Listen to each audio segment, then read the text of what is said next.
No mercado de trabalho mundial, apenas 27% de todos os cargos de gerência são ocupados por mulheres. E elas ganham 37% menos do que homens em posições similares, segundo o relatório do Fórum Econômico. Mudar essa realidade envolve políticas públicas, pressão social por equidade de gênero, mas começa no próprio comportamento da mulher como líder. Quer saber como? Nós vamos conversar com Gisele Cislak, francesa, doutora em filosofia política e especialista em liderança feminina e gestão de talentos. Gisele, muito obrigada pela sua presença no nosso programa. E eu começo perguntando por que as mulheres não são reconhecidas como líderes até hoje, né? Em pleno século XXI, a gente acha que já está no auge da modernidade, que já passou por tudo, e essa diferença ainda continua.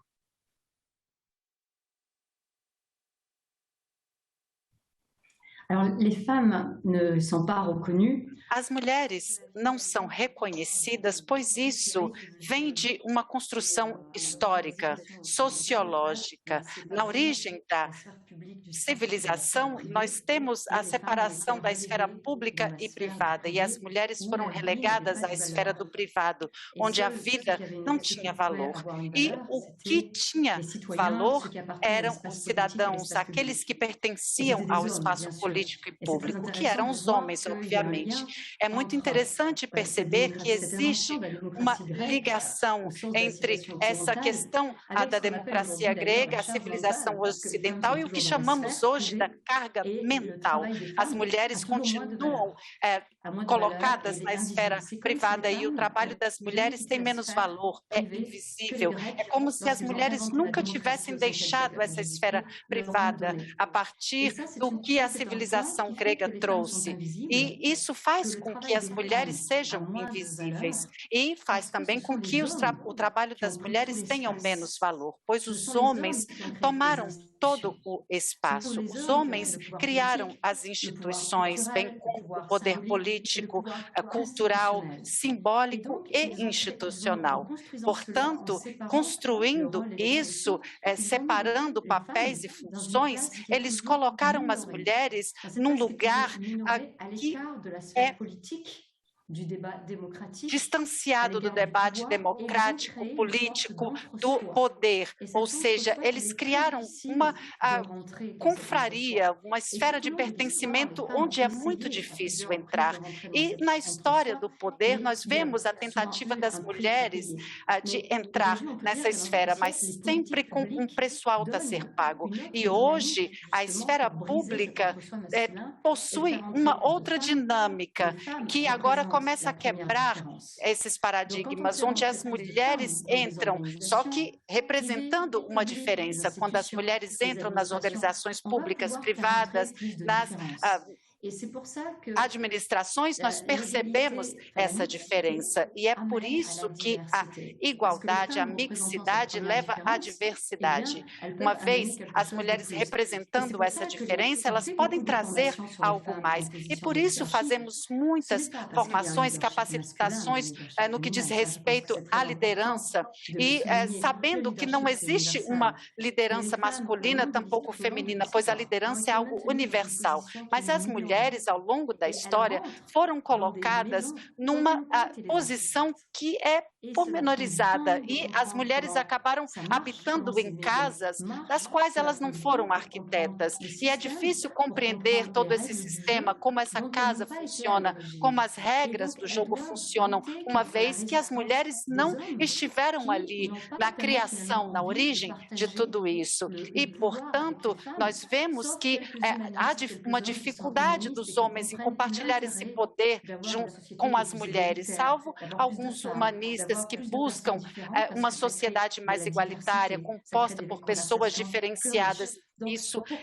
pois isso cria mais diversidade. Então, nós vemos que há duas dinâmicas a serem desenvolvidas para que tenhamos mais mulheres nas instituições, que é organizacional e coletiva baseada em políticas públicas, como as cotas, a paridade política, como as demandas crescentes e existentes para que mais mulheres tenham representatividade nos cargos a assumir, para que haja uma mudança do ecossistema. E temos, então, um princípio de equidade, um princípio ético que precisa ser estabelecida, pois a democracia não pode ser estabelecida com um único gênero, e as mulheres precisam fazer parte dessa coletividade, e por isso precisamos de políticas públicas, é dever das empresas, das organizações privadas e também dos ministérios de fazer com que essa dinâmica aconteça. Há também a dinâmica individual, que nos faz compreender que as mulheres são o produto de uma construção que se estabeleceu e que desfavorece as mulheres. Essa construção é sociológica e, se ela foi construída, pode também ser desconstruída a partir de uma tomada de consciência. Essa conscientização é um convite às mulheres para que elas entendam que elas ainda sofrem injunções da sociedade, pois é a sociedade que, de certa forma, quer que as mulheres renunciem às suas carreiras para cuidar dos seus filhos.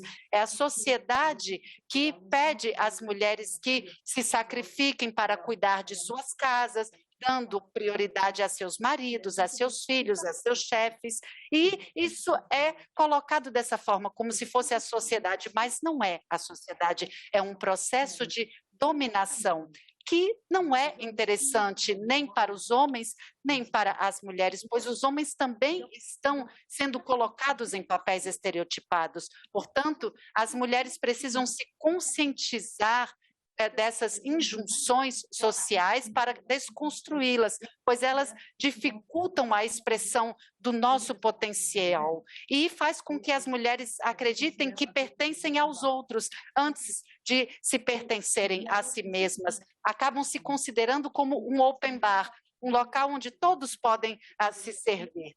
E nós vemos que é importante nos darmos a prioridade, estabelecer o nosso âmbito de atividades e trabalhar com vários conceitos, como o que eu trago de passar de Shiva a Buda e tantos outros, pois as mulheres acabam pagando esse preço tão alto em suas carreiras e nas suas vidas pessoais e profissionais. Você lançou recentemente um livro chamado Subversivas, em que você propõe que esse ciclo seja quebrado por meio da subversão. O que você quer dizer com isso?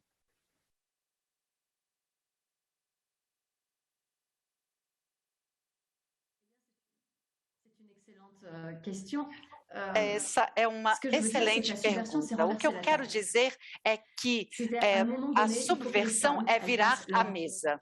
Ou seja, em determinados momentos, nós precisamos fazer com que as mulheres saiam do seu parque temático, que façam essa revolução. Esse parque temático é como se fosse um conjunto de injunções, de limites sociais, que faz com que as mulheres fiquem fechadas, bloqueadas ali. E é necessário que as mulheres saiam dessa jaula. E esse livro foi dividido em 3 partes. Uma vez sendo filósofa, socióloga e acompanhando as mulheres durante tantos anos, eu quis trazer um livro que nos traga caminhos, novas formas de pensar e novas formas de viver. A partir dessa trilha de pensamento, eu busquei trazer a origem desse processo, que é resultado dessa relação humanização, hominização, do fato de que o homem é um ser vivo biologicamente e o que dá valor a essa vida humana hoje é o extrabiológico. Ora, essa parte extrabiológica é a hominização e nós vemos que toda essa humanização foi algo que eu chamo de sequestro civilizacional, ou seja, os homens tomaram posse de tudo isso. Ou seja, de certa forma, os homens acabaram roubando a civilização das mulheres. Eles impediram as mulheres de contribuir, expressando todo o seu potencial, sua genialidade, e as mulheres ficaram submetidas a esse olhar avaliador dos homens, que acabam dizendo como as mulheres devem pensar, se vestir, amar, se comportar, trabalhar, quem elas devem ser. As mulheres acabaram se tornando atrizes e elas ficam tentando escorregar dentro desse processo, mas elas acabam sendo aprisionadas pela sociedade, pelo fato de dizerem às mulheres que elas não são verdadeiras mulheres, pelo fato de pertencerem a uma minoria. Vocês sabem da história que queimou as mulheres. E temos a célebre frase de Virginia Woolf, que fala que se Shakespeare tivesse sido uma mulher, provavelmente ele teria sido fechado em algum lugar. E nós vemos que esse trabalho que eu faço há muitos anos evidencia que o homem é o único animal, entre aspas, que é extrabiológico e biológico, que não tem o seu meio ecológico. Ou seja, nós não temos modelos e nós definimos os modelos a partir do que nós escolhemos. E nós vemos que nesse leque da civilização há uma variedade de modelos. Então, eu explico na primeira parte do livro como esse processo se estabeleceu e que ele pode ser desconstruído, pois sempre acabam nos dizendo que isso sempre foi assim, que é coisa da natureza, que nós temos em algum lugar dentro de nós o gene do ferro de passar, de fazer a faxina em casa, está em nossos genes, o cuidar dos filhos, do marido, de não se dar a prioridade, mas não, isso não está em nosso gene, isso vem da cultura e vem dessa cultura que foi estabelecida pelos homens através desse processo histórico longo. E nós vemos na pré-história, no Paleolítico, que existiam sempre formas de desvalorizar, e isso sutilmente, sempre relegando as mulheres a esse espaço, colocando-as nas tarefas domésticas, num canto. Mas nós temos, como mulheres, a possibilidade de nos libertarmos dessa necessidade de sermos livres, sendo emancipadas a partir da subversão. E uma vez explicando esse processo, é importante conhecer de onde viemos para saber aonde queremos ir, ou seja, sair de tudo isso. E para que consigamos fazê-lo, é necessário utilizar a subversão. A subversão seria como uma virada. Em um determinado momento, eu renuncio, estar sempre respondendo a essas injunções sociais. Eu decido exercer minha liberdade, assumir riscos. Essas são as condições da subversão. E na terceira parte, eu digo às mulheres, bem, como podemos ser subversivas concretamente?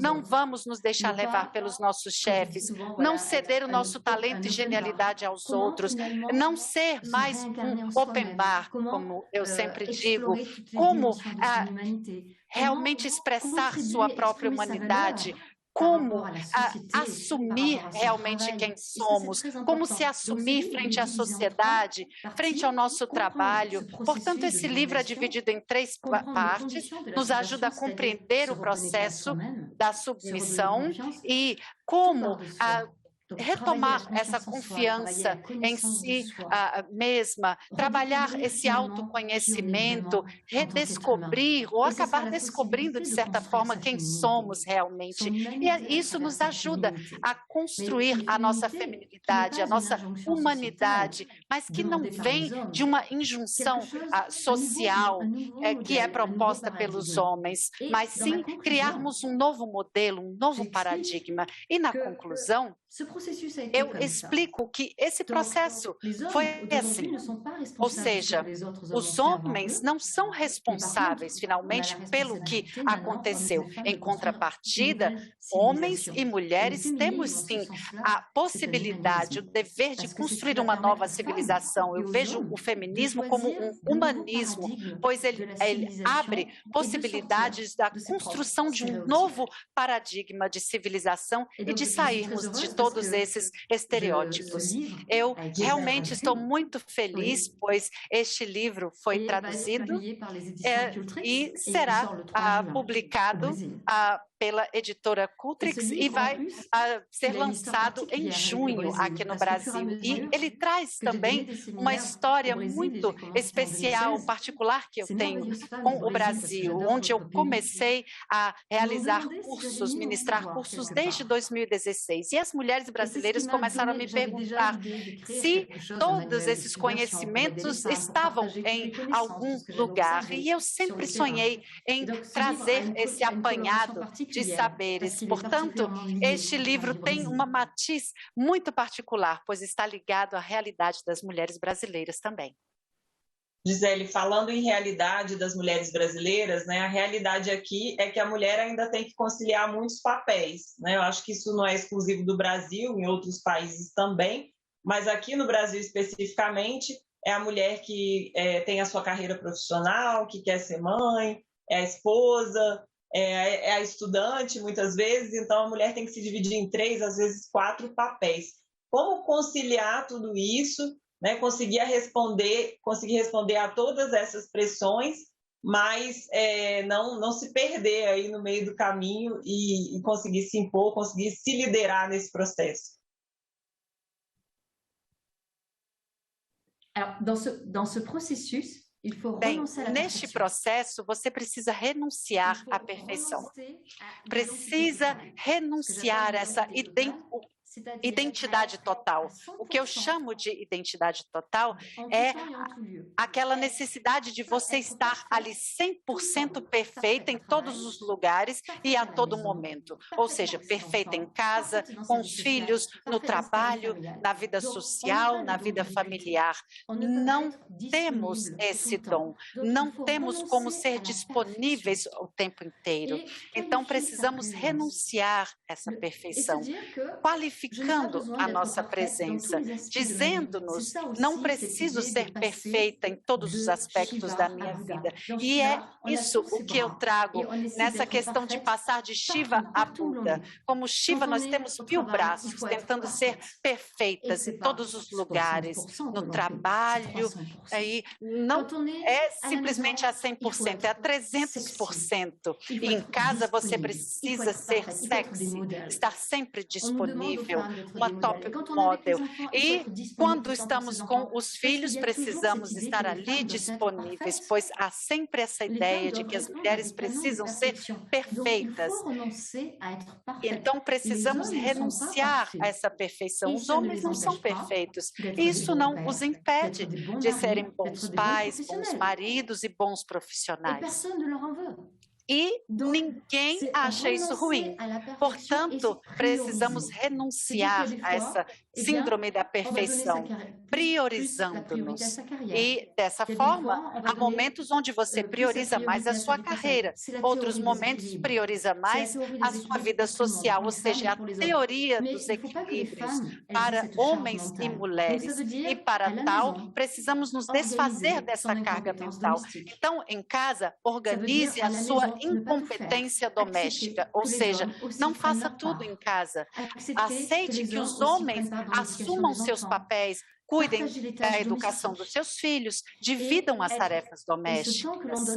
E este tempo que nós dedicamos às nossas casas é um tempo que pode ser investido em nossas carreiras, para o autodesenvolvimento. Então, não se sintam culpadas por não estarem tão disponíveis, por não terem todas as respostas perfeitas, por terem que ser perfeitas a todo momento. É importante saber renunciar à perfeição. Não temos como ser perfeitas. E renunciar a essa perfeição é diminuir a pressão, aceitar que você é humana.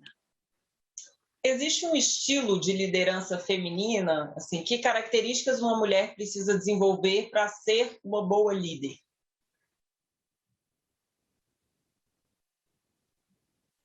Alors, pour devenir une bonne leader, para se tornar uma boa líder, inicialmente é necessário compreender todo esse processo e assim se sobrepor a todos os complexos e síndromes que as mulheres têm. Por exemplo, estarmos sempre disponíveis em todos os lugares, vencermos a síndrome da boa aluna, ou seja, conhecer todas as respostas, ser Atlas, que carrega o peso no mundo das costas, ou seja, achar que somos responsáveis de todos os transtornos existentes no trabalho, em casa, ou seja, deixar essa carga mental existente no trabalho e em casa, ou seja, tentar parar de ser tão transparente, tentando sempre ser leal, mostrar todas as suas ideias, pela necessidade de reconhecimento, aceitar que não somos amadas incondicionalmente no trabalho, parar com isso, estabelecendo relações sãs, saudáveis com os outros, manter, cuidar do seu jardim secreto, o seu livre-arbítrio. Ou seja, precisamos nos afirmar no trabalho, quando nos tornamos líderes, fazemos isso, mas muitas vezes precisamos aceitar que não seremos unânimes. Não é todo mundo que vai nos aceitar. Estaremos expostas e quando estamos expostas, seremos julgadas. Isso é normal, é a competição. Então, é aceitar estar ali em evidência, à luz, reconhecer o seu valor. E dessa forma você vai fazer com que seu valor seja reconhecido também, assumindo responsabilidade, sabendo que, às vezes, vamos sim cometer erros, ou seja, ultrapassar limites, fenômenos de autocensura, como a síndrome da impostora, e tentar entender que não seremos validadas completamente pelos outros, parar de buscar essa validação, ou seja, que as pessoas fiquem nos dizendo: você está no lugar correto, você fez tudo correto. Claro, podemos participar das discussões coletivas, mas escutar não quer dizer obedecer. E afirmar a nossa liderança é tudo, menos obedecer. É o estabelecimento de um diálogo construtivo, às vezes é imposição enquanto líder, ou seja, é compreender que, de fato, a liderança é movimento, é algo universal que não tem gênero. Há homens que têm uma influência que é mais suave e há mulheres que têm uma influência mais robusta. Mas sabemos também que as mulheres encontram problemas quando passam para esse modo líder e quando estão expostas por conta de todo esse processo histórico que vivenciamos e pelo fato também de existir uma presença forte dos estereótipos no ambiente de trabalho. E as mulheres têm a dificuldade de expressar a sua liderança, expressar a sua força, falar com convicção, mas ao mesmo tempo não fazer muito barulho, sempre estar disponível, não ocupar muito espaço, ou seja, as mulheres são obrigadas a dar resposta a essas injunções sociais, pois elas precisam mostrar que são mulheres, mas no sentido estereotipado do termo, as mulheres não precisam mostrar que são mulheres, assim como os homens tampouco precisam.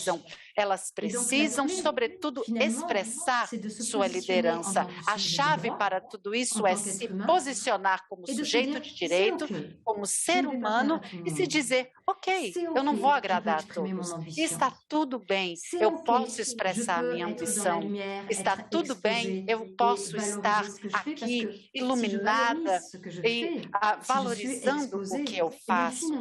E quando eu faço, quando estou exposta, eu tenho a possibilidade de expressar a minha liderança e assim contribuir no mais alto nível, trazendo a minha genialidade. Essas são as chaves. E, além disso, não trabalhar sozinha. Sempre eu digo nos meus seminários que nunca vamos vencer sozinhas, tampouco fracassamos sozinhas.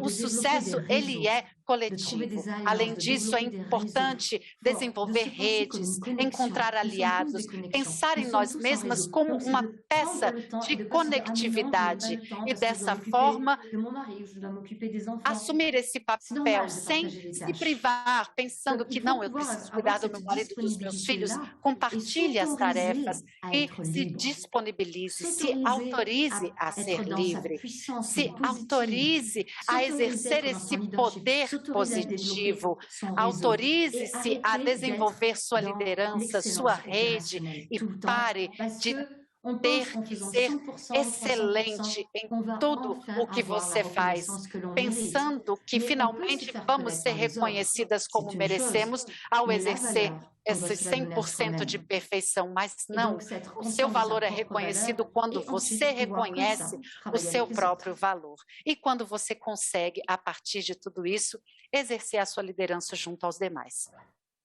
Gisele, muito obrigada. Infelizmente, nosso tempo acabou. Eu te agradeço pelo conhecimento que você compartilhou conosco e pela participação no programa. E o Cidadania Mulher termina aqui.